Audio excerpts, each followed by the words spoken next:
Bonsoir tout le monde, bienvenue à la conférence Vitali de ce soir. En fait, ce soir, on continue les conférences durant lesquelles je vais vous présenter des experts de différents domaines. Donc, ce soir, on a la chance d'avoir un kinésiologue que j'apprécie beaucoup, que je connais depuis quelques années maintenant, qui est Patrice Baudry. Donc, pour la conférence de kinésiologue au Centre des habitudes de vie.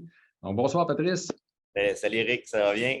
Oui, oui, ça va très bien. Écoute, Merci beaucoup je vais te dire merci d'entrée de jeu là, de me permettre de faire une conférence comme ça. C'est super génial. J'adore les moments où je peux faire connaître la kinésiologie. Puis là, ça, c'est une belle fenêtre. Fait que merci à toi. ben, en fait, Patrice, on peut même raconter tout de suite en partant pour dire qu'on échange couramment aussi sur différentes facettes, différents problèmes de santé. J'ai déjà collaboré aussi à tes directs que tu fais sur Facebook avec Julie. Comment ça Mhm. s'appelle déjà? C'est l'hebdo santé. L'hebdo Donc, santé. parce qu'on faisait ça, en fait, on fait presque ça à chaque semaine. Là. Des fois, on saute, là, mais grosso modo, on fait ça à peu près à chaque semaine. Là, ouais. Ah, j'aime beaucoup ça. En fait, je vous ai écouté souvent pour Merci, ça l'hebdo a raison. santé. On adore ça, faire ça pour vrai. C'est comme notre BA qu'on aime bien faire. Là. En fait, là, c'est de l'information qu'on veut fournir aux gens, accès gratuit. Puis on fait ça par aussi, ça nous fait très plaisir à chaque fois. Puis c'est des sujets variés sur la santé. Donc, des fois, on s'aventure dans des sujets de la santé qui ne sont pas nécessairement quelque chose que je fais dans ma pratique, mais dans un but plus éducatif. Là, on aime bien ça. Ah ben, je vous invite, en fait, pour tous ceux et celles qui sont en ligne avec nous ce soir, à porter attention à l'hebdo santé. Vous allez trouver ça, en fait, sur Facebook. Ta page, hein, Patrice, c'est Patrice Baudry, Oui. kinésiologue. Patrice Baudry, kinésiologue, super facile à trouver sur Facebook. Donc voilà, aussi simple que ça. Je vais vous l'écrire dans la boîte à discussion. Et d'entrée de jeu, en fait, tout de suite, pour commencer, on va parler un peu de ton parcours. Commençons par parler de ton parcours, en fait, ta formation. Qu'est-ce qui t'a amené à faire ce que tu fais aujourd'hui? Puis même plus que la kinésiologie, on va apprendre différentes choses Ben à oui, ben travers oui. ton parcours. Ben, euh, En fait, là, il s'est passé bien des choses avant que j'aille en kinésiologie, au point tel qu'au début, moi, je m'en allais en informatique. Là, on recule de là, longtemps. Là, je vous fais un petit retour rapido ça, sur la fin de mon secondaire, début cégep. Moi, j'allais en informatique. Pourtant, j'étais un sportif. Mais bon, je ne sais pas si c'est encore comme ça aujourd'hui, mais dans ces années-là, à la fin du secondaire, là, on ne se faisait pas vraiment trop diriger là, où est-ce qu'on devait étudier, puis c'était quoi notre métier et tout. Donc, moi, en fait, informatique, d'après moi, ça devait sonner avec une carrière, là, avec un bon salaire, puis tout ça, puis je ne sais pas trop. Puis, bref, moi, je suis rentré au cégep avec, en fait, vraiment pas beaucoup de passion, parce que je ne savais pas vraiment, a posteriori, je peux le dire, sur le moment, tu ne le sais pas, mais je veux dire, je ne savais pas où est-ce que je m'en allais, donc je n'avais pas le goût, en fait, là, puis d'aller à l'école. Puis pourtant, j'étais quelqu'un qui était quand même un peu studieux, là, malgré que j'étais sportif, j'étais studieux. Puis j'ai lâché un petit peu le cégep pour y retourner un an ou deux plus tard. Et quand je suis retourné, je me rappelle, j'étais chez moi devant mon ordinateur, puis là, j'allais sur Internet pour aller voir qu'est-ce qui existe à l'université. Il venait de me passer une idée en tête, là. Hey, c'est pas vrai que je n'irai pas à l'université. J'ai la capacité de réussir à l'école, voyons donc. Tu sais. Puis là, moi, j'aimais le sport, donc j'ai regardé un peu qu'est-ce qu'il y avait, mais tu sais, quand tu aimais le sport, là, je veux dire, à part éducation physique, moi, kinésiologie, je ne connaissais pas ça. Là. Puis là, ben, éducateur physique, ça ne me tentait pas, je n'avais pas le goût de faire ça. Puis là, je vois ça, kinésiologie, je ne connais pas ça du tout. Je lis la description. Moi, j'avais commencé juste un petit peu avant à m'intéresser à l'entraînement. J'étais quelqu'un qui avait juste fait des sports dans sa vie. Je répugnais l'entraînement. Je voyais des gens faire ça, de la musculation. Je disais, ça sert à quoi, ça? T'sais? Moi, j'aimais ça, jouer au soccer, au tennis, au basketball, etc. Mais là, je vois kinésiologie, puis je vois qu'est-ce que ça fait un kinésiologue, que ça l'entraîne des gens, puis que pour le sport, puis les performances athlétiques, puis là, moi, je me rappelle, j'étais jeune, on recule, là, j'appelle ma mère, je dis, Maman, je peux survenir un petit peu à la maison, il faut que je retourne à l'école. Puis ça a parti comme ça, puis je suis rentré au cégep, j'ai fini mon cégep, puis la petite anecdote là-dessus, c'est que moi, quand j'avais lâché le cégep, ma cote avait descendu énormément. Et là, quand la personne à l'administration me dit Patrice, il faudrait que tu montes vraiment beaucoup ta cote. Je ne sais pas si c'est faisable. Puis moi, j'avais dit, oh, ouais, inquiétez-vous pas, je vais être capable. Puis finalement, moi, quand je suis mindé, là, à l'école, j'ai eu des excellentes notes au cégep, puis ma cote, elle a monté beaucoup. Donc, je n'ai pas eu de problème à rentrer en kin. Mais à partir de ce soir-là, que j'ai vu kinésiologie sur mon ordinateur, puis j'ai appelé ma mère, je suis parti en ligne droite, comme on dit. Puis j'ai continué sans arrêt, cégep, université. Même si j'étais un petit peu plus vieux que la plupart des personnes qui étaient avec moi dans les cours. Là, puis, c'est ça, j'ai fini mon cours. Depuis ça, je n'ai jamais regretté. Puis après ça, j'ai développé tranquillement, pas vite, mon travail clinique, là, en fait, professionnel, où est-ce que j'aide plutôt les gens un à un qui viennent me voir pour se faire aider avec leur habitude de vie, que ce soit l'exercice ou autre. Là. Puis après l'université, je pense que tu as pu le voir, là, je suis quelqu'un qui se tient à jour. J'ai fait plusieurs formations un peu à chaque année depuis que j'ai fini mon bac que j'ai fait à l'Université de Montréal, que j'ai terminé en 2010. Puis j'ai fait plusieurs formations après ça sur un petit peu tout, qu'est-ce qui a rapport avec... en fait, qu'est-ce qui a rapport avec qu'est-ce que les gens... qu'est-ce qu'ils nous demandent quand ils viennent nous voir. En tout cas, quand ils venaient me voir, je me rendais compte que les gens, c'était pas juste je veux faire de l'exercice. Il y avait toujours comme quand même quelque chose, un lien qui se faisait un peu plus important que ça dans un bureau là, de consultation. Donc, naturellement, ça m'interpellait. J'ai toujours été intéressé par la santé globale de toute façon de l'individu à partir du moment où j'ai commencé. Oui, mais tu as continué, en fait, parce que maintenant, là, tu prends des cours de nutrition actuellement, non? Oui, bien, en fait, c'est drôle que tu poses la question parce que j'ai changé d'idée par rapport à ce projet-là. C'est probablement un projet que je vais plutôt repousser à plus tard pour plusieurs facteurs. C'est pas parce que c'est un sujet qui ne m'intéresse pas du tout. En fait, j'étais super excité de commencer ça. Mais là, finalement, je voyais mes projets personnels, je voyais mes projets professionnels qui grimpaient de plus en plus. Puis là, je devais prendre un choix. Puis donc, ça, je l'ai mis un peu sur le côté. Puis je m'attends à peut-être retomber là-dedans, ce DSS-là, qui est un diplôme de deuxième cycle en nutrition, un peu plus tard, parce que là, ça devenait finalement, j'avais fait une mauvaise analyse là, de la charge comme telle de qu'est-ce que ça comportait, là, puis mélanger tout avec ce que je fais déjà. Puis, comme je t'ai parlé tantôt, là, ça reste que, même si c'est un projet personnel, la maison, ça reste que ça prend du temps dans une semaine. Puis, à un moment donné, travaille, t'es à la maison, tu t'occupes de ça. Puis, je me suis rendu compte que là, c'est peut-être pas une bonne idée là en ce moment.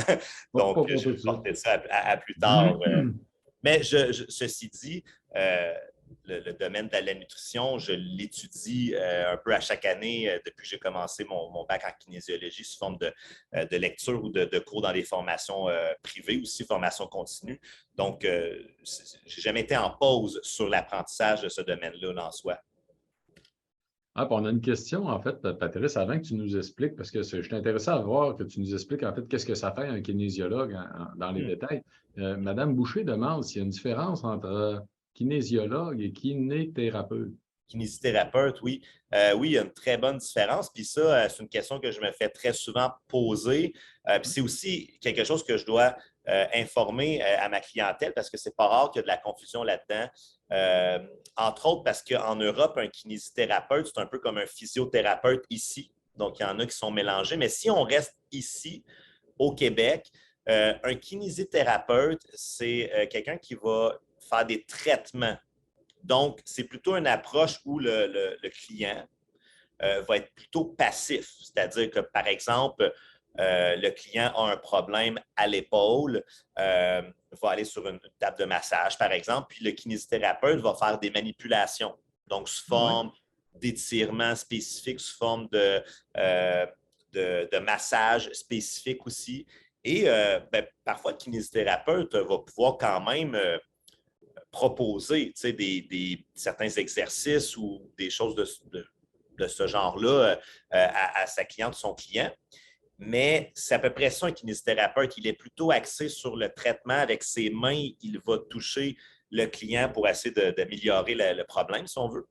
Tandis que le kinésiologue, lui, va plutôt utiliser l'exercice pour améliorer quelque chose chez le client ou la cliente.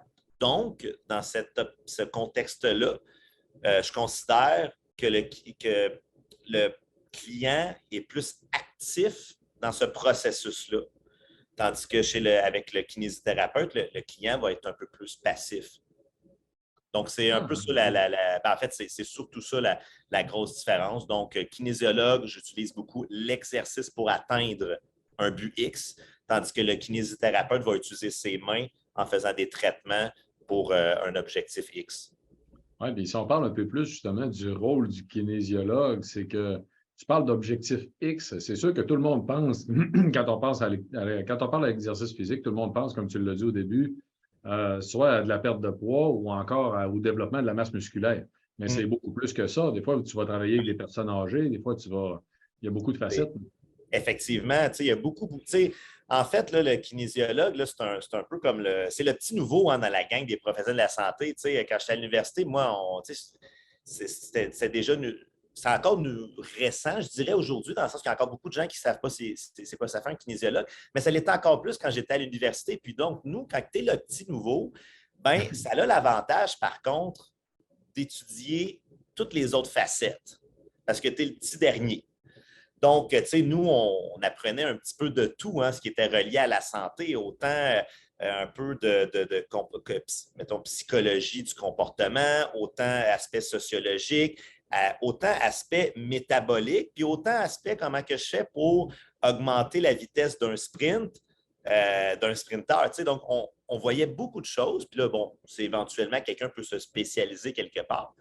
Et donc, un kinésiologue, ça peut faire beaucoup de choses. Bon, dépendamment de nos besoins, il y a des kinésiologues qui vont se spécialiser dans différentes approches, mais donc, on peut avoir un kinésiologue qui va aider un joueur du Canadien de Montréal à être meilleur, puis on a un kinésiologue comme moi qui va plutôt aider les gens à améliorer leur habitude de vie, principalement via la pratique d'exercice, mais ça peut être j'ai un problème de genou. Bien, si on a un problème de genou, 100% du temps, l'exercice est un outil à utiliser. Il n'y a pas vraiment de situation où est-ce que l'exercice est à proscrire. Ah, c'est intéressant que tu le mentionnes. Ben oui. C'est intéressant que tu le mentionnes parce qu'il y a des gens qui, quand ils ont des douleurs, ils arrêtent de bouger. Là. C'est très fréquent qu'on voit ça. Puis tu vois, c'est là que quand notre petit instinct, parfois, il nous joue des tours parce que c'est probablement la moins bonne chose à faire, en fait, là, de ne pas vouloir bouger par peur. On la comprend, là, c'est compréhensible, cette peur-là, là, je veux dire, mais c'est probablement la moins bonne chose à faire quand on a un problème articulaire. C'est sûr qu'il faut être guidé. Là, on s'entend que quelqu'un qui a des gros problèmes de genoux, je ne suis pas sûr qu'il devrait sortir dehors et partir à sprinter sur l'asphalte. ça se peut que ça n'aille pas bien, mais comme tu dis, il y a beaucoup plus que la gestion de poids. Il y a aussi, on sait, tu en parles souvent, Éric, on sait que l'exercice est excessivement bon pour prévenir l'Alzheimer. C'est parce que, dans le fond, il y a une affaire de circulation. Tu sais, quand on fait de l'exercice, la circulation sanguine, tout ça, là, elle ne se passe pas juste dans les muscles. Hein, il se passe quelque chose aussi dans le cerveau. Tu sais, puis, entre autres, il y avait des études que j'avais vues passer, puis il faudrait que j'aille reconfirmer peut-être est-ce qu'ils ont découvert d'autres choses, mais entre autres, j'avais vu des études qui montraient que la danse, qui est quand même de l'exercice, là, on n'est pas obligé de faire de la musculation avec des poids pour faire de l'exercice, mais la danse, où est-ce qu'on devait synchroniser des mouvements avec un son, c'était un des meilleurs exercices du monde entier, si on veut, pour l'Alzheimer, parce que c'est un exercice qui stimule plein de zones du cerveau en même temps. Ouais. Tu as raison. Dans la prévention de l'Alzheimer, on parle beaucoup des activités qui demandent la synchronisation de plusieurs systèmes. C'est exactement ça. Tu as raison. La danse, ça dû aux besoins du synchronisme, mais la majorité des sports, en fait, parce que quand on y pense, tu fais du vélo, tu pédales, tu gardes l'équilibre, puis tu gères le champ de vision. Et voilà. Oui, c'est tout à fait vrai. Parce que si tu ne fais pas ces trois-là, tu n'iras pas loin. Non, c'est ça. Ben, c'est vrai, tu vois, on n'y pense pas parce qu'on dirait qu'on fait du vélo, c'est pas grand-chose à pas pédaler comme ça. Mais quand tu y penses, on fait de l'exercice en même temps que de devoir toujours être alerte à ce qu'il y a devant nous. Puis, donc, tu vois, fait que l'exercice aussi, c'est de plus en plus, on va en parler. Puis mieux vaut tard que jamais, c'est correct. Mais la pratique d'exercice, là, j'aime dire que c'est antibiologique là, de ne pas faire de l'exercice. On n'est pas fait pour être assis et à ne pas faire grand-chose. Ah ouais, tu as raison. On n'est pas fait pour ça, tout simplement. On a. Tu veux-tu qu'on prenne quelques. On peut prendre quelques questions Oui, puis revenir par la vas-y, suite parce que je voudrais qu'on revienne. On va prendre une question, mais après ça, on va revenir, OK, s'il te plaît, sur les témoignages que tu mets en ligne. Parce que oui, j'ai remarqué que dans ça, il y a quand même des gens vraiment très différents sur toutes oui. sortes de besoins. Puis c'est intéressant d'en parler parce que ça va donner une autre idée aussi dans ton travail, comment tu abordes les facettes ou comment tu accompagnes les gens. Parce qu'il y avait une question, j'aimerais peut-être, avant que tu nous parles Oups. La question de Claire, quel exercice faire lorsque l'on souffre d'arthrose cervicale? Quel Vois-tu? exercice faire? Ben, comme beaucoup de gens vont être surpris quand que je leur dis ça, en fait, là, il n'y a pas vraiment d'exercice spécifique, OK, comme tel. C'est plutôt qu'on va avoir, chaque personne va avoir des restrictions, c'est-à-dire des exercices où on va être intolérant à certains exercices qui vont demander une force dans le cou. Certaines personnes pourraient être intolérants à un exercice sur le dos où est-ce qu'on a besoin de garder la tête des fois décollée du sol, mais il n'y a pas d'exercice spécifique.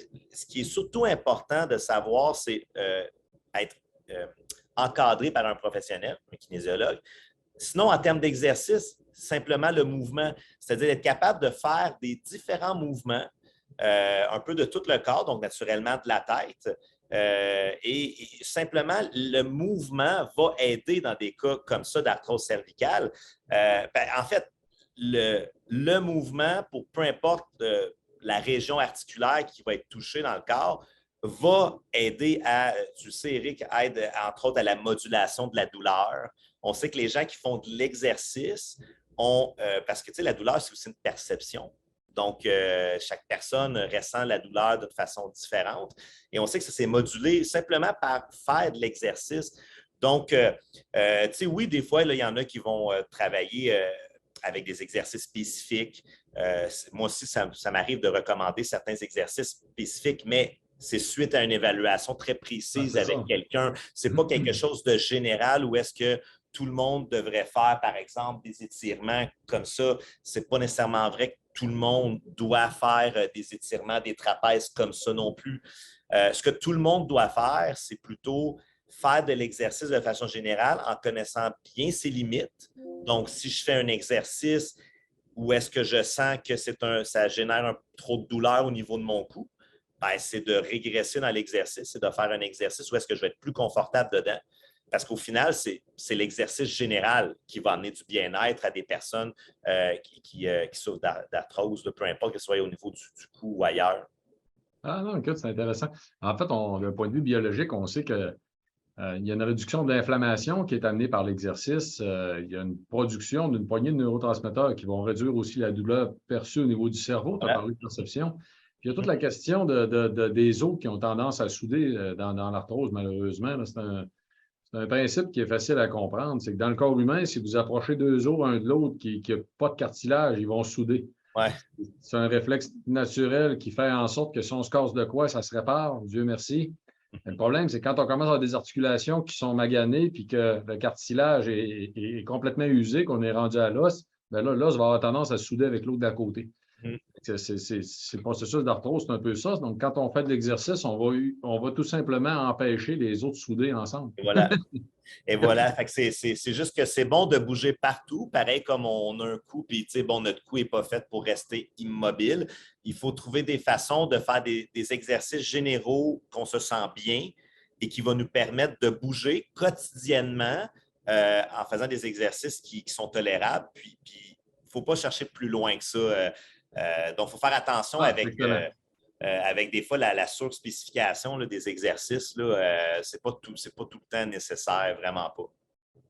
Ah, ben écoute, c'est excellent. En fait, revenons à nos moutons, puis on prendra d'autres questions, en fait, par la Ben suite. oui. Si je te demandais de nous donner un exemple, justement, parce que tu as présenté plusieurs témoignages sur les réseaux sociaux. Est-ce que les témoignages, on les retrouve aussi sur ton site Internet? Oui, en fait, sur patricebaudry.com, super facile à se souvenir. Fait que tous mes témoignages sont dans la section témoignages, justement, de mon site. C'est Patrice Baudry en un seul mot, hein? Tout collé, patricebaudry.com. Je vais le marquer dans la boîte à discussion. Je vous invite à aller voir. Vous allez voir, le site Internet est vraiment très, très intéressant. J'ai beaucoup aimé le témoignage parce que ça donne une bonne idée de Ben ce que tu oui, peux faire. Les gens, ils témoignent finalement du bien que ben tu leur fais j'adore en les cette accompagnant. page-là. Puis, tu sais, en plus, j'étais content de pouvoir naturellement montrer aux gens que tout le monde peut bénéficier de ça. Hein. C'est pas parce que tu es de tous les âges, tu as vu, là. Il y a à peu près tout le monde, là. Oui, bien c'est ça. Si tu me donnais un exemple, en fait, d'un cas particulier qui peut nous permettre de mettre en lumière un peu ton approche, comment tu abordes, en fait, des situations comme ça, un cas de témoignage que tu pourrais nous raconter. Ben oui, ben en fait, pourquoi pas prendre la personne avec qui c'est ma plus ancienne cliente il y a une en fait, il y a une vidéo, même sur moi, parce qu'il y a des vidéos témoignages aussi, il y a des textes, mais il y a certains témoignages qui se font dans une vidéo. Puis ma plus ancienne cliente, qui s'appelle, ben, elle est sur mon site de toute façon, donc c'est pas un secret, là, qui s'appelle René Henry. En fait, là, cette personne-là que j'apprécie beaucoup aujourd'hui, naturellement, quand ça fait, je pense, à peu près 15 ans. Donc, on est pas mal amis, donc je l'entraîne encore aujourd'hui. Ben, quand je vais expliquer notre parcours ensemble, vous allez comprendre comme quoi qu'un kinésiologue, ce n'est pas juste quelqu'un qui doit être capable de montrer, de monter un programme d'exercice, puis ce n'est pas juste être capable de regarder que la personne fait bien l'exercice. Ça, c'est correct, ça fait partie du travail du kinésiologue. Mais cette personne-là, quand elle est venue me voir, là, elle était dans le besoin, puis elle était aussi dans le besoin émotionnel. Sans rentrer dans les détails, elle était dans le besoin émotionnel. Puis, j'aurais pu comme faire trop mon kinésiologue, puis ben là, nous, il faut faire ci, il faut faire ça, puis très, très strict, là. Mais il y a des moments avec cette personne-là où est-ce que j'étais là pour l'écouter, puis parce que c'est ça qui était nécessaire là, sur le moment. Puis moi, je considère que c'est aussi important que le temps que j'ai, tout le temps que j'ai pris avec cette personne-là pour lui montrer à faire des exercices, Puis donc, au départ, elle est venue me voir, tu sais que, on s'arrive dans notre vie, quelqu'un fait comme, bon, là, moi, ça donne qu'il faut que je me remette en forme. Puis, elle avait du poids à perdre, puis elle voulait se remettre en forme. Donc, naturellement, on en a parlé tantôt, je ne suis pas anti vouloir commencer à se mettre en forme parce que notre objectif, c'est de perdre du poids. C'est bien correct, là, on a le droit d'avoir ça comme motivation. Il ne faut pas l'éteindre pour autant. Puis, c'est ça, on s'est entraîné, on a fait des entraînements à chaque semaine ensemble, puis les années ont passé. Puis, mais tu vois, cette personne-là, en tant que kinésiologue, puis quand elle était venue voir, peut-être à peu près, elle devait avoir quelque chose comme mi-quarantaine, Puis, donc aujourd'hui, 15 ans plus tard, elle a à peu près une soixantaine d'années. Ça aussi, c'est écrit sur le site. De toute façon, c'est pas, c'est pas grave que je le dise, mais donc, si j'avais fait juste le fameux kinésiologue, là, où est-ce que faut pas trop, comment je pourrais dire, il ne faut pas trop. T'en tenir à exclusivement les exercices, disons, là. Ouais, c'est ça, Puis des fois, à l'université, on se fait dire, qu'il ne faut pas trop devenir proche, de son client, de son cliente, là, de sa cliente. Mais c'est ça. C'est ce que je veux dire, c'est que cette personne-là, je n'ai pas juste été le technicien d'exercice, si on veut, qui fait des programmes, mais j'ai considéré sa démarche de santé comme étant globale. Puis je l'ai toujours aidé dans ce sens-là à travers les années, en lui donnant des bons conseils aussi, par exemple, alimentaires. Sans faire, moi, je ne suis pas nutritionniste, donc je ne fais pas de plan alimentaire aux gens. Moi, les gens, je leur donne des outils pour transformer leur alimentation en faisant eux-mêmes leur propre choix. Puis, donc, j'y vais plus par des outils concrets, simples, qui peuvent intégrer déjà à des choses qu'ils font. Donc, puis c'est de même que je l'ai aidé. Puis tu vois, aujourd'hui, elle est encore avec moi, puis je pense en tout cas que c'est des choses qu'elle a appréciées dans ma démarche avec elle. Donc, ça, tu vois, c'est un exemple où est-ce que c'est pas du tout juste quelqu'un qui voulait prendre du muscle, puis je viens m'entraîner, puis je vais avoir un programme performant, puis on n'est pas allé du tout juste là-dedans. Non, non, écoute, c'est super intéressant. C'est super intéressant, puis c'est important. Puis il y a un commentaire qui va dans ce sens-là, à moins que ce soit la personne en question, mais il y a quelqu'un qui écrit J'ai vu un kinésiologue qui m'a remis au monde. Je ne pensais pas pouvoir bouger. Il m'a aidé à me faire confiance. Tu sais, c'est pas juste une question d'exercice. Ouais, ouais. Et à lui faire confiance. Ce fut un vrai miracle. Génial. Ouais, ben tu sais, c'est quand on aide quelqu'un à améliorer sa condition physique, puis que cette personne-là, naturellement, quand on aide quelqu'un pour ça, hein, on ne va pas le voir juste 2 fois. Tu sais. Quelqu'un qui veut embarquer dans une démarche d'améliorer ses habitudes, d'améliorer sa condition physique, la meilleure démarche, c'est un pas à pas ensemble pendant une certaine période de temps. Donc, nécessairement, on doit être capable de développer des bons liens avec cette personne-là. Donc, il faut bien communiquer, il faut bien écouter. Puis, il faut être capable de mettre son ego de côté. Peut-être que des fois, nous, on se dit, ben moi, à l'école, je me suis fait dire que c'était ça qui était le mieux. Ouais, mais tu sais, mettons que la personne en face de toi, là, ça ne tente pas, ça. Ben, même si en théorie, c'est ça qui serait le mieux, là, dans mon bagage de connaissances techniques, là, ben, des fois, ce qui est le mieux pour la personne, il faut aussi considérer que la personne en face de nous, là, elle se connaît aussi, tu sais. Puis, je veux dire, ça fait plus longtemps qu'elle est avec son corps que nous, on la connaît, là.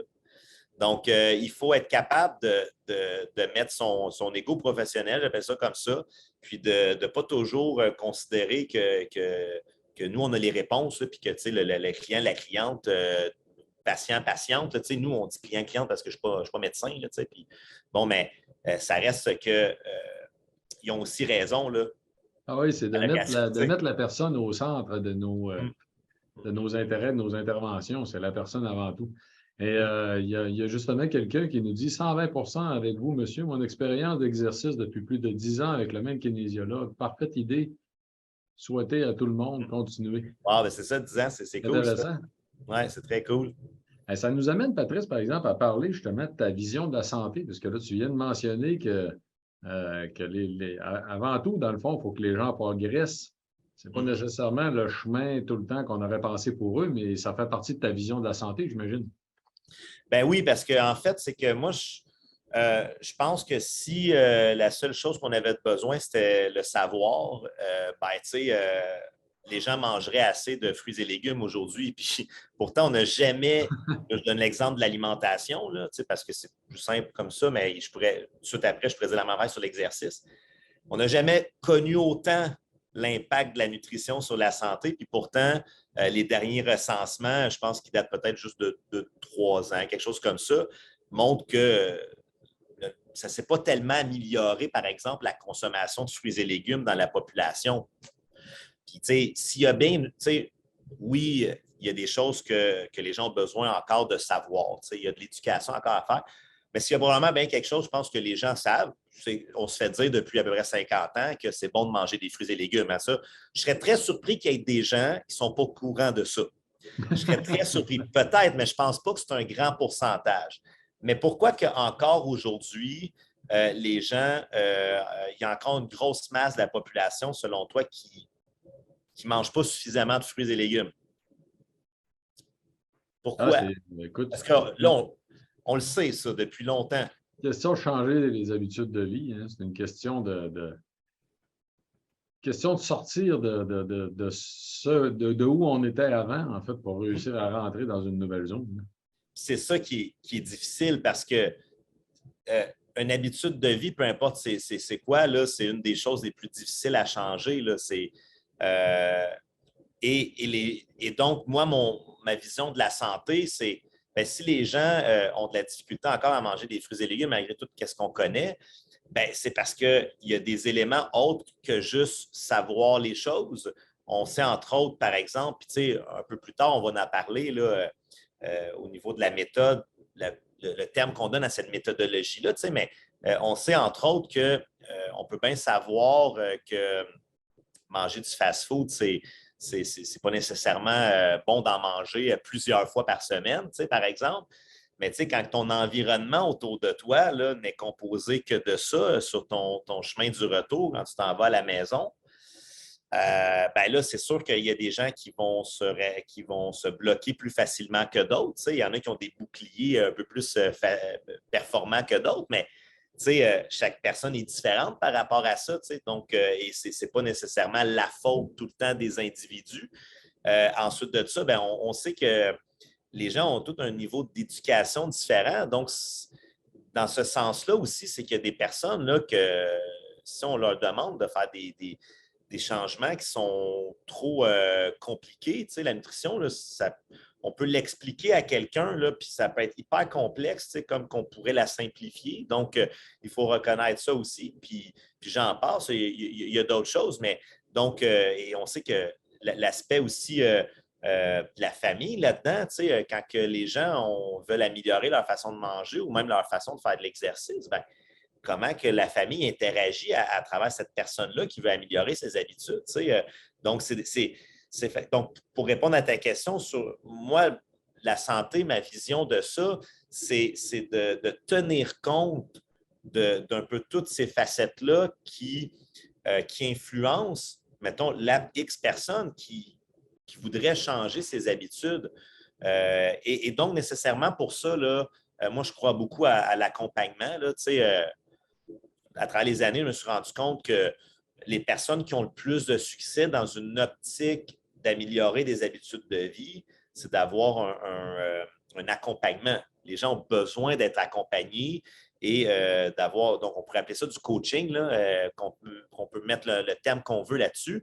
Dans une optique d'améliorer des habitudes de vie, je veux dire, là, c'est pas tout le monde qui a besoin si on va se faire traiter l'épaule, je ne sais pas à quel point là, nécessairement on devrait aller voir le thérapeute à chaque semaine pendant un an, là, mettons, mais dans une optique de changer des habitudes de vie, ça demande de l'accompagnement puis du temps. Puis les gens qui s'aventurent là-dedans puis qui sont bien accompagnés réussissent mieux. Là. Ouais. Ouais, c'est une question de progression. C'est que dans le fond, puis de continuer à être accompagné, puis d'avoir quelqu'un justement qui nous encourage, qui suit les changements, qui vérifie si les changements ils ont été faits, qui donne des trucs pour mettre des conseils en application. C'est que dans le fond, tu fais ça Exactement. semaine Exactement. après semaine, tout le temps Mhm. avec les gens avec qui tu travailles. Exactement. Dans l'accompagnement, c'est qu'il y a comme une façon d'aider l'autre personne à générer comme des petits succès là, semaine après Ouais. semaine. Puis, comme je disais tantôt, je me répète, dans une optique d'améliorer des habitudes de vie que des fois les gens font depuis 30 ans. Là, je ne sais pas, moi, si quelqu'un quelqu'un qui a mangé toute sa. Mettons qu'on dit qu'une une toast avec de la margarine puis un verre de jus d'orange, mettons qu'on dit que ce n'est pas un déjeuner bien équilibré pour avoir une bonne énergie puis améliorer la santé, mais que la personne fait ça depuis 30 ans, bien, si on lui donne vraiment comme un plan, là, puis ça dit mange ça, ça, ça, ça, ça, bien, choisis des aliments que tu aimes, puis on change tout ça du jour au lendemain, bien, si la motivation elle est très, très, très, très haute, la personne va le faire là, pendant un certain temps. Mais là, il va arriver un obstacle dans sa vie parce que dans la vie, hein, c'est pas en ligne droite. Là. À un moment donné, il peut arriver quelque chose au travail qui fait que j'ai passé, je me suis couché tard, puis j'étais fatigué le lendemain, j'ai été stressé, puis ben là, ce matin-là, je vais manger ma toast avec la margarine, mon jus d'orange, puis c'est parce que les personnes, quand ils sont habituées de faire quelque chose pendant 30 ans, ça va être très facile là, de revenir à ce qui fait du sens pour notre cerveau. Ça fait du sens pour notre cerveau de manger la même chose qu'on mange depuis 30 ans. Ce qui ne fait pas du sens pour notre cerveau, c'est de changer ce qu'on fait depuis 30 ans. C'est Ouais, pas, exactement. c'est pas naturel. L'être C'est humain, sortir ce qu'on doit quitter pour réussir à avoir quelque chose de ouais, nouveau. c'est Hey, pas Patrice, facile. C'est une des choses difficiles. reprenons une autre question, puis après ça, on reviendra Ouais. justement sur ta pratique, parce que justement, je voulais que tu nous parles de ta vision.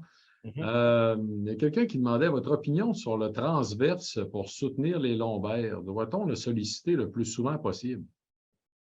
Ben, en fait, non, il ne faut pas le solliciter le plus souvent possible parce qu'on peut être aussi hyper tendu du transverse. Peux- C'est pas si rare que ça. Peux-tu peux-tu expliquer un peu plus qu'est-ce que c'est en passant? Parce que Ah, ben probablement oui, les gens ne savent pas. transverse, c'est un muscle qui traverse, si on veut, au niveau de la sangle abdominale, qui est en profondeur, hein, qui n'est pas superficiel. Donc, c'est des muscles abdominaux qui sont un peu plus profonds que le fameux, tu sais, Eric, on appelle ça le six-pack, là, les abdominaux qu'on a chez certaines personnes quand on les voit. Bon, mais c'est un muscle qui est plus profond et qui apporte, lorsqu'il se contracte, qui stabilise en fait, entre autres, là, le tronc, puis un peu bon, la ceinture pelvienne aussi interconnectée avec ça.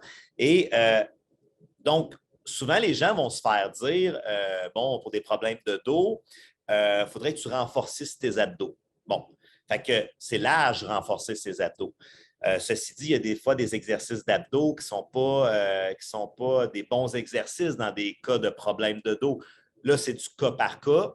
Ça dépend de chaque individu. OK, mais pourquoi Mais tu disais que... Oui, c'est pardon? ça. Pourquoi tu disais que le transverse, on n'a pas nécessairement besoin En de... fait, c'est que, comme à peu près n'importe quel muscle, un muscle doit être capable autant de se contracter que de se relaxer. OK? Des muscles, ça ne devrait pas rester hyper tendu tout le temps. Généralement, on va avoir un autre problème. Et ce n'est pas nécessairement rare que des personnes vont avoir des transverses hyper tendus. Souvent, ça peut être dans des cas, par exemple, où est-ce qu'il y a une instabilité plus bas par exemple, le tronc. Ben, il va y avoir des compensations. Souvent, il y a des muscles qui vont devenir hyper tendus puis c'est une bonne chose, c'est pour protéger souvent quelque chose. Donc, ce n'est pas vrai qu'il faut toujours, par exemple, se tenir debout, droit, puis de serrer le ventre. Ce n'est pas vraiment vrai qu'il faut faire ça. Dans le fond, là, on revient toujours à la base théorique, c'est qu'il faut être capable de se mouvoir. Là. Fait qu'il faut être capable de bouger dans plusieurs directions que le corps est fait pour bouger.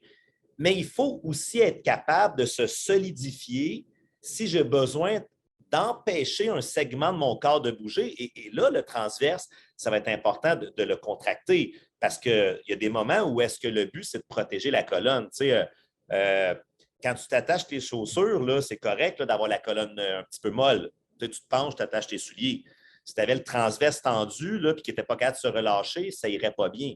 Par contre, si tu aides un ami à déménager, puis tu lèves un gros meuble, là, je ne sais pas trop, là, une grosse boîte pesante, puis tu avais la colonne molle, ben là c'est une autre affaire. Là, ça se peut que tu aurais peut-être des problèmes. Donc, ça reste que c'est le gros bon sens, c'est que ça ne peut pas l'être tout le temps tendu comme que ça ne peut pas l'être tout le temps pas tendu. T'sais. Donc, il faut l'entraîner dans les deux facettes de la chose. Il y a quelqu'un qui demande, Monsieur Baudry, où êtes-vous situé? En fait, c'est Joliette, mais on peut mentionner ton bureau. Ben, en fait, mon bureau, il est au Club Santé Atmosphère de Joliette. C'est un centre de conditionnement. Donc, moi, mon bureau est à l'intérieur.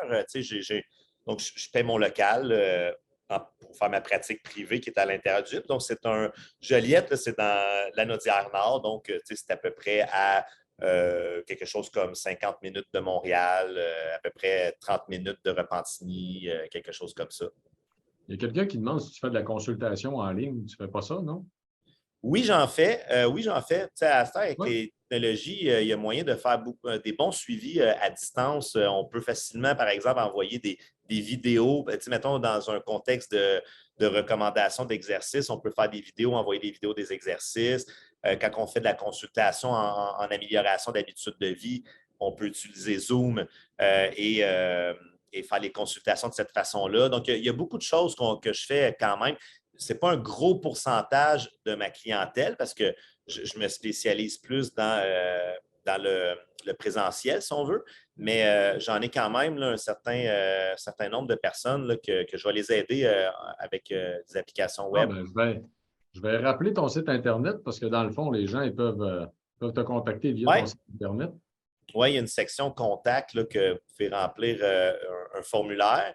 C'est très simple à remplir, en fait. Là, puis, je dis ça comme ça, ce n'est pas écrit sur mon site, là, mais moi, toutes les premières, les personnes quand ils communiquent avec moi pour la première fois, tout le monde a le droit à une rencontre d'information que j'appelle donc une consultation d'information de 30 minutes qui est gratuite. Moi, dans le fond, c'est parce que c'est important pour moi de pouvoir connaître un petit peu quand même la personne avant d'embarquer puis de bien expliquer, de bien écouter aussi pour que la personne soit au courant dans quoi qu'on s'embarquerait, puis c'est quoi ça pourrait ressembler à quoi un encadrement pour qui rejoint ses objectifs. Donc ça, je donne ça pour tout le monde. Ah, c'est bon, c'est intéressant. Fait que revenons à ta pratique, en fait. Tu parlais de ton nouveau site web tout à l'heure, en fait, puis je sais que sur le site web, tu parles de l'approche biopsychosociale. Qu'est-ce que c'est? Bien, l'approche biopsychosociale, ça vient de. J'ai écrit un article justement sur le blog de Vitali là-dessus. En fait, c'est deux psychiatres américains qui sont décédés aujourd'hui qui ont développé cette approche-là. Donc, ça venait plutôt du domaine de la santé mentale, mais essentiellement, qu'est-ce qui animait ces deux personnes-là? il considérait que l'approche médicale traditionnelle qui est axée, qui était beaucoup axée, peut-être un peu moins aujourd'hui quand même, mais mettons, dans ces années-là, c'était très, très, très axé sur la physiopathologie, l'aspect très biologique d'une maladie, au point de eux, ils trouvaient qu'on se foutait un peu du patient, c'est-à-dire que on ne l'écoute pas le patient, même si le patient, il pleure dans notre bureau, on s'en fout. En fait, ce n'est pas important. Ça, on y va biologique. Donc, eux, ce n'était pas quelque chose qu'ils appréciaient beaucoup. Donc, ils ont développé le biopsychosocial parce qu'eux considéraient que ce n'est pas vrai que la maladie est seulement biologique, mais en fait, c'est l'aspect social de la personne, l'aspect aussi psychologique de la personne va influencer aussi la dynamique de la maladie. Puis pourtant, on le sait depuis longtemps. Entre autres, on sait qu'il y a des personnes qui vont quitter ce monde plus rapidement lorsqu'ils vont être isolés. On l'a vu dans la pandémie. Ça fait très sortir cet aspect-là de la maladie. Quand les gens sont isolés socialement, la maladie progresse plus vite. Donc, eux, c'est ça. Ils ont mis ça beaucoup de l'avant. Donc, c'était de considérer le patient, par exemple, mais nous, on pourrait aussi considérer le client là-dedans, dans ce système-là. Mais comme quoi que sa santé est influencée par des aspects biologiques, mais des aspects aussi psychologiques et des aspects sociologiques, et que si on veut aider quelqu'un à améliorer sa santé, ben, si finalement on fait juste s'attarder à une facette de ça, ben, on manque le bateau. Ah, Donc, oui, c'est un peu devient, ça. Fait que psychosocial, c'est ça. Puis, donc, moi, on le voit sur mon site Internet, là, dans l'approche biopsychosociale, on considère 6 dimensions, en fait, de la santé. Là. Il va y avoir la dimension physique, donc la dimension biologique, on en a parlé. Il va y avoir la dimension intellectuelle. Donc, intellectuelle, ça, c'est quoi? La santé intellectuelle, c'est important dans un sens où est-ce que c'est d'être capable de résoudre des problèmes, d'être capable d'avoir une concentration, d'avoir un focus, de construire un plan, de le mettre en application. Donc, ça, c'est une santé intellectuelle et elle est importante et tout s'influence. Donc, nécessairement, la santé physique influence la santé intellectuelle et vice-versa, naturellement. Donc, tout est interrelié, en fait. Donc, il y a 6 dimensions de la santé, ça, physique, intellectuelle, environnementale, spirituelle, relationnelle et aussi émotionnelle. Et moi, c'est ça que j'utilise comme modèle, pas, là, juste pour qu'on se comprenne bien, là, quand les gens viennent me voir, là, je ne m'invente pas psychologue, là, puis je ne m'invente pas non plus médecin. Là. C'est plutôt dans le dialogue, dans la communication qu'on va avoir avec la personne en face de nous, c'est d'être capable d'interagir avec ces dimensions-là aussi, ne serait-ce que peut-être parfois pour que la personne puisse s'ouvrir sur une dimension que peut-être qu'elle avait oubliée et qui avait une influence sur quelque chose qu'elle cherche à atteindre. Si la personne, là, par exemple, elle veut améliorer sa santé biologique, parce que, je ne sais pas, moi, elle fait du cholestérol ou autre chose, hypertension, mais puis là, il faut mieux manger, mais que justement, son environnement à la maison n'est pas propice à l'aider. On pourrait bien lui donner n'importe quel conseil ici, c'est-à-dire, par exemple, mange ça pour déjeuner au lieu de ça, mais que l'environnement n'est pas amélioré, puis qu'à chaque fois qu'on rouvre les portes de toutes les armoires, il y a 25 d'aliments non transformés, puis 75 d'aliments transformés. Ben, tu sais, veux pas, le cerveau, il est qu'est-ce qu'il est, à un moment donné, tu vas manger les choses, tu vas manger 75 plus souvent des choses non transformées. Donc, si on ne considère pas cet aspect-là, ben, des fois, la personne, on pourrait bien lui donner n'importe quel conseil, puis elle va le faire pendant 2 semaines parce que sa motivation, elle est très élevée. Mais la motivation, c'est quelque chose qui fluctue. Ce n'est pas toujours présent, là. C'est pas toujours présent, en tout cas, à un degré élevé. Donc, c'est un peu ça l'approche biopsychosociale. Oui, puis ça fait un lien avec la personne que tu dis que tu accompagnes depuis maintenant plus de 15 ans, que tu as mentionné tout Exactement. à l'heure. Et qui avait certains besoins émotionnels aussi en même temps. Donc, non, mais écoute, c'est fantastique dans le fond parce que là, ça rend aussi l'approche très humaine. Ça rend, puis on est tous des humains. On devrait toujours mettre Ben ça oui. en plan.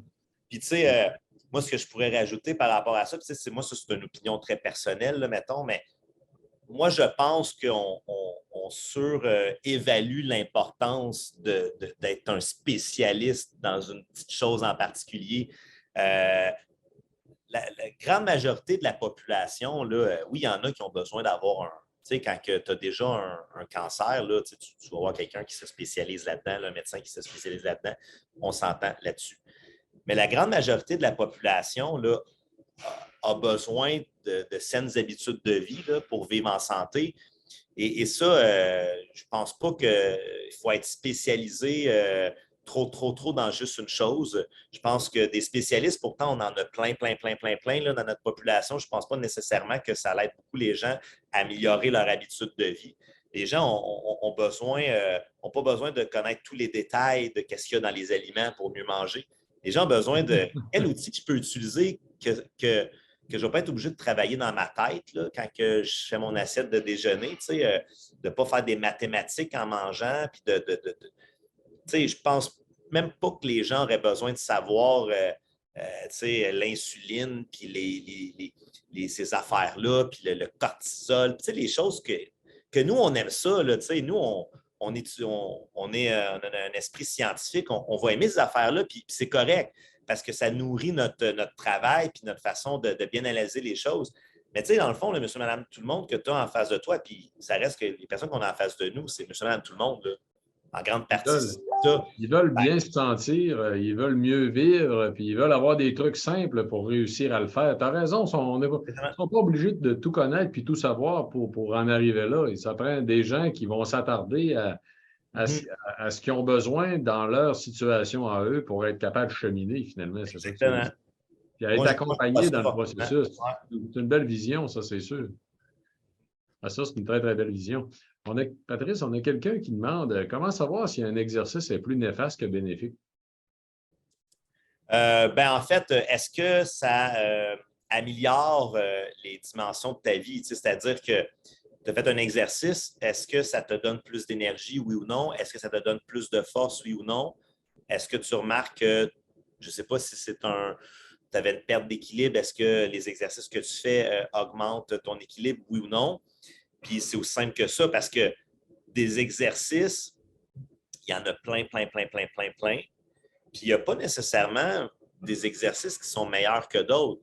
Il y a plutôt des exercices qui sont adaptés plus à tel individu ou à tel individu. Mais honnêtement, là, ça fait partie de mon approche, ça aussi, c'est qu'on devrait faire les exercices avec lesquels on a quand même du plaisir à faire, puis où est-ce qu'on on se sent bien en train de faire l'exercice. Donc, par exemple, quelqu'un qui choisit un exercice pour les épaules, puis il a pu voir sur Internet un exercice qui est supposément super bon, qu'on pousse les bras en haut, mais que la personne, quand elle le fait, elle sent un inconfort, un accrochage, puis ça fait un petit peu mal. Ben, c'est aussi simple que cet exercice-là, il est peut-être super bon pour d'autres personnes, puis peut-être pas bon pour toi.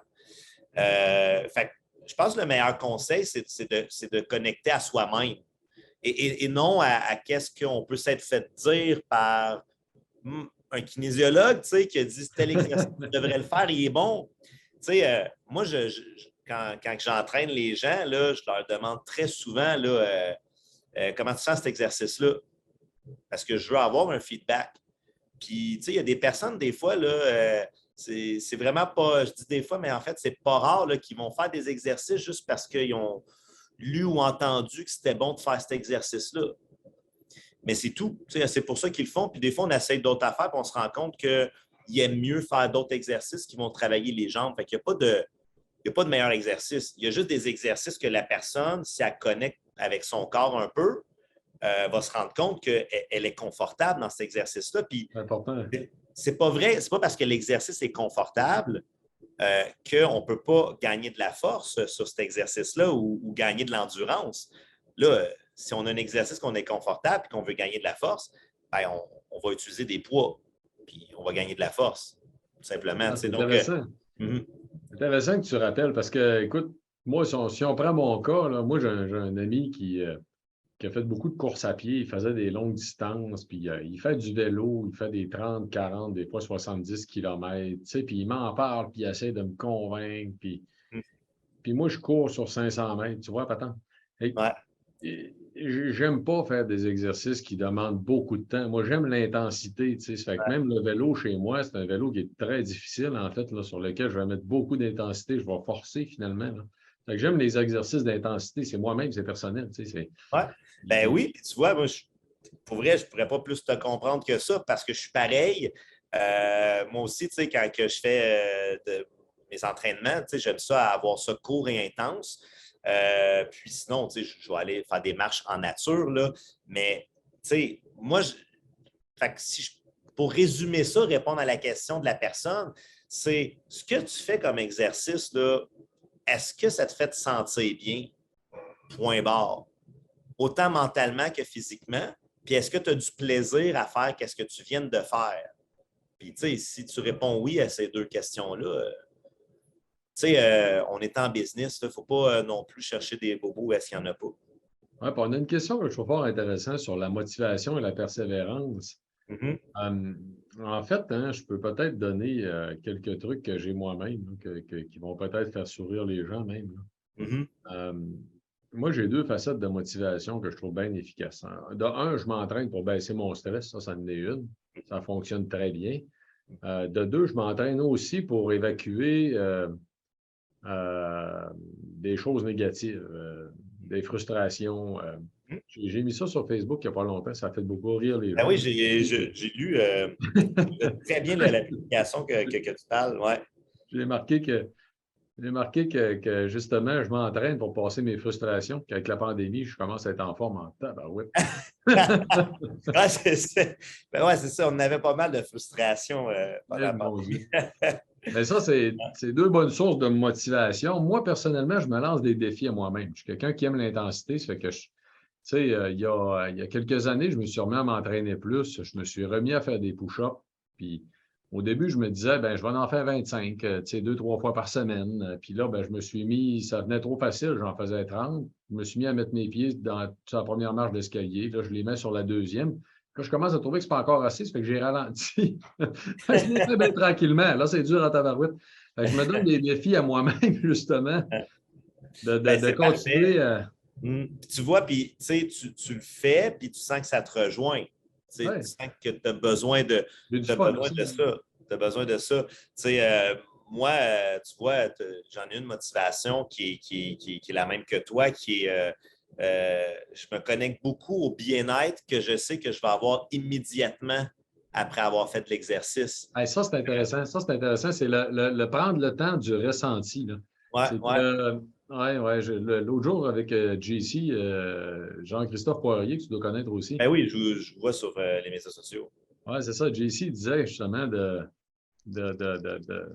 à toutes les fois, en fait, qu'on veut changer des habitudes, de prendre le temps quand on a fait quelque chose, de le ressentir, de l'apprécier, Ah ben oui, de je se suis demander d'accord. comment on se sent là-dedans. Là, toi, tu es en train d'aller une étape plus loin où tu anticipes le bien-être, le Ouais, bienfait que tu ouais. sais que tu vas avoir.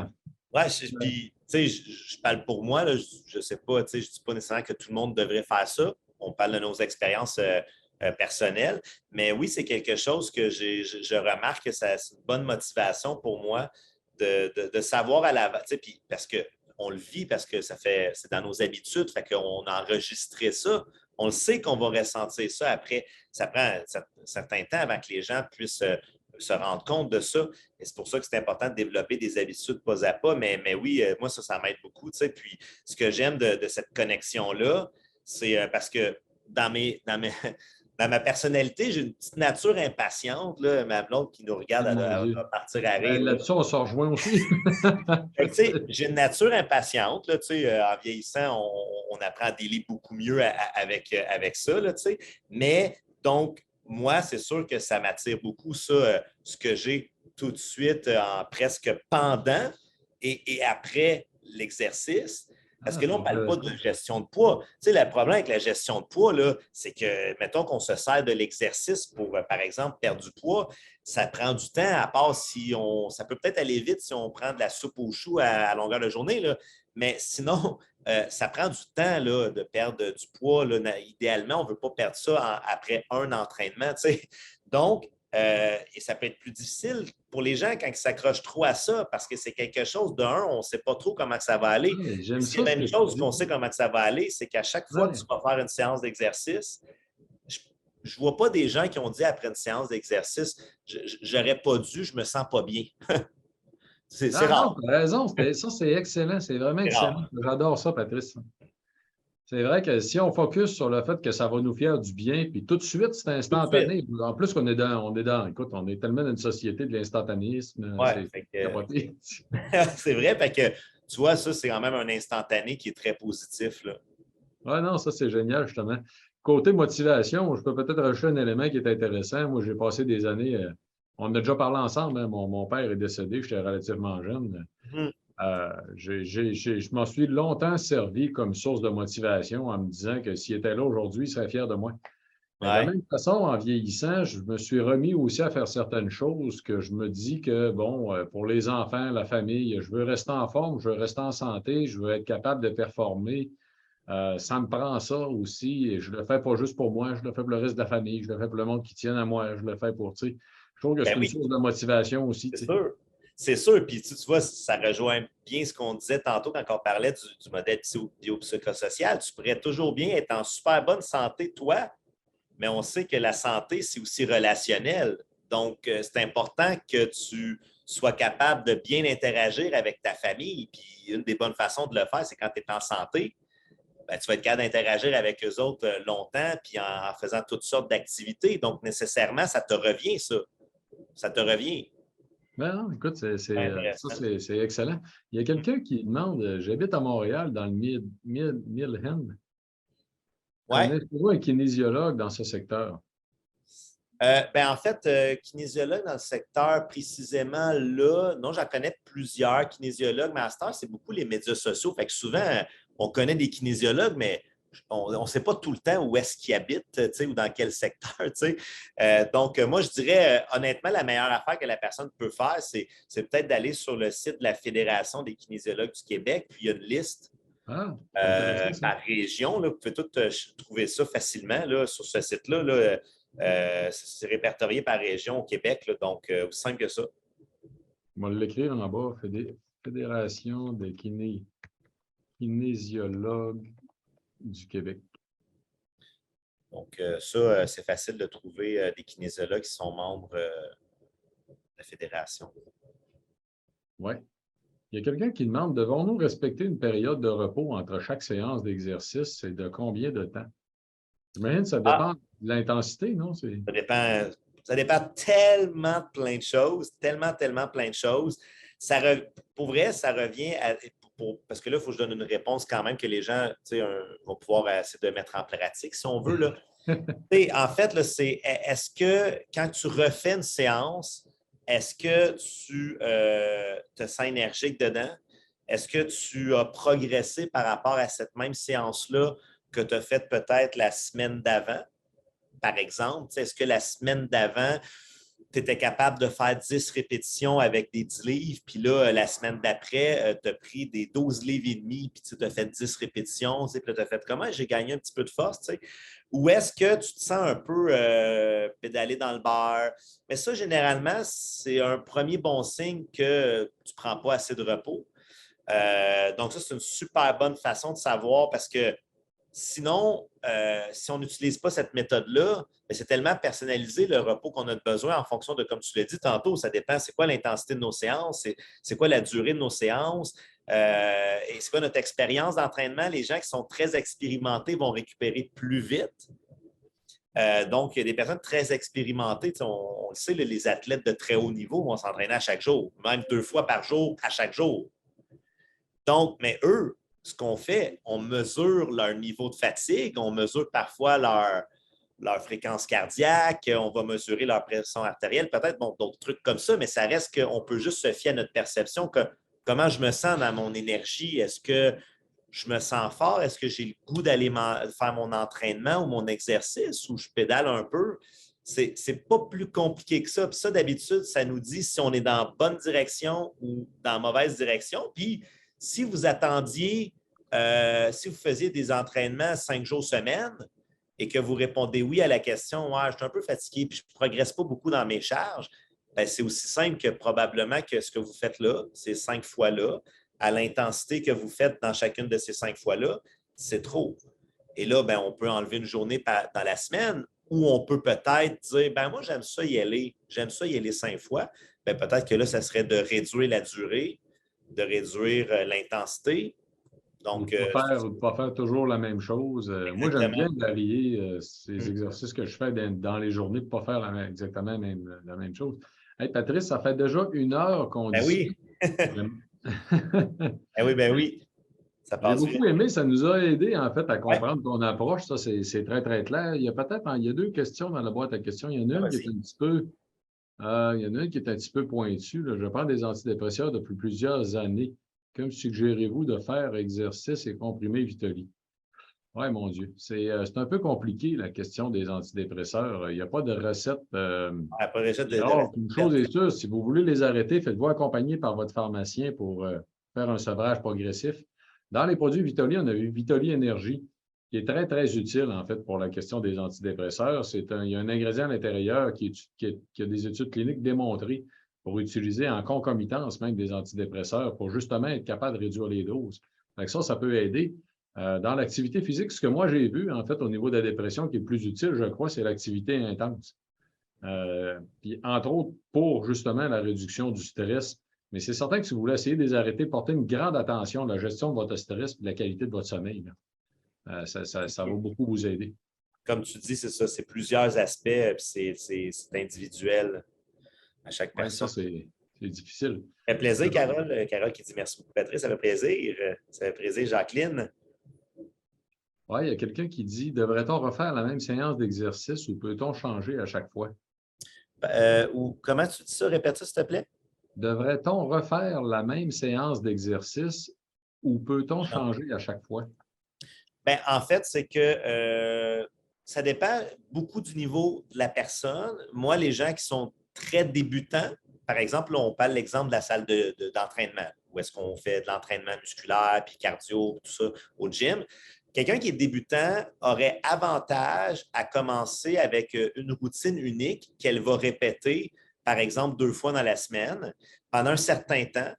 Pourquoi? Ben, parce qu'au début, un débutant, même si c'est une routine unique, c'est un peu comme nouveau à chaque fois qu'elle va s'entraîner parce qu'elle est débutante. Et elle ne va pas avoir l'impression de toute façon que c'est tellement redondant. Et elle va probablement quand même à chaque fois apprendre. Puis ça va prendre un petit bout, malgré la routine unique, avant d'avoir l'impression qu'il ne se passe plus grand-chose. Et c'est plus facile d'apprendre des mouvements à des personnes qui débutent s'il n'y a pas trop de mouvements. Tu sais, si on a une liste de 30 exercices, là, c'est bien beau qu'ils sont bons, là, les exercices, là, mais la personne, ça les fait toutes à moitié bien. Finalement, ça ne vaut pas grand-chose. Donc, mieux vaut faire 10 exercices dans la semaine qu'on fait bien, qu'on aime, qui sont adéquats, que d'en faire 3, que d'en faire 30 à moitié bien fait. Puis là, ben, après ça, ben, plus que la personne est expérimentée, plus qu'elle peut diversifier les exercices qu'elle va faire dans la semaine. Donc, quelqu'un qui est intermédiaire pourrait peut-être faire 20 exercices différents dans sa semaine, puis quelqu'un qui est avancé, 30, puis quelqu'un qui est. Tu sais, donc, il n'y a pas. Ah, c'est intéressant ce que tu dis. Ouais. C'est sûr que moi, j'ai tendance personnellement à faire les exercices que j'aime le plus si je m'entraîne moins fréquemment, puis à augmenter la variété, justement, si là, j'augmente la fréquence des entraînements. Personnellement, je fais ça, là, parce que ça dépend des semaines. Comme cette semaine, je ne vous le cacherai pas, je ne me suis pas entraîné bien gros, là. J'ai travaillé, c'est une semaine épouvantable. Ça arrive des fois. Moi aussi, il y a des semaines où est-ce que l'entraînement est un peu moins en quantité d'heures, mettons, si on veut. Il ne faut pas trop non plus Le flageller. ouais, c'est ça, s'auto-flageller, là, quand on est tout humain, là, puis des fois, c'est correct. Là. Bien, merci beaucoup, Patrice. Écoute, ça a été très apprécié. Tu vois, on a eu Ça tout fait un paquet de plaisir. bons commentaires. Les gens sont très contents. Il y a même quelqu'un qui a dit qu'il nous aurait écoutés pendant 2 heures. Ah, ben, wow, c'est gentil. Ben, tu sais, après, ça a passé vite, là. Moi, j'ai Ah oui, ça a adoré passé très, faire très ça vite. avec vous autres. Pour vrai, il y avait beaucoup de monde. C'est super cool. Puis merci encore à toi, Eric, pour cette opportunité. Ah, c'est un grand plaisir. Puis je vous le rappelle encore, patricebaudry.com sur Internet. Je vous invite à aller voir le site Internet. Il est vraiment très, très bien fait. J'aime beaucoup, en fait. Là. Honnêtement, j'adore. Regardez la section blog. Il y a des articles fort intéressants. Je vous rappelle, Patrice est aussi collaborateur au blog de Vitoli, donc où on retrouve là, plus de 30 experts donc, à vitoli.ca. C'est que bonne fin de soirée, tout le monde. Bonne fin Hey, de soirée, Patrice. merci beaucoup, toi aussi. À bientôt, Bye-bye. j'espère. Yes, Au revoir. bye-bye.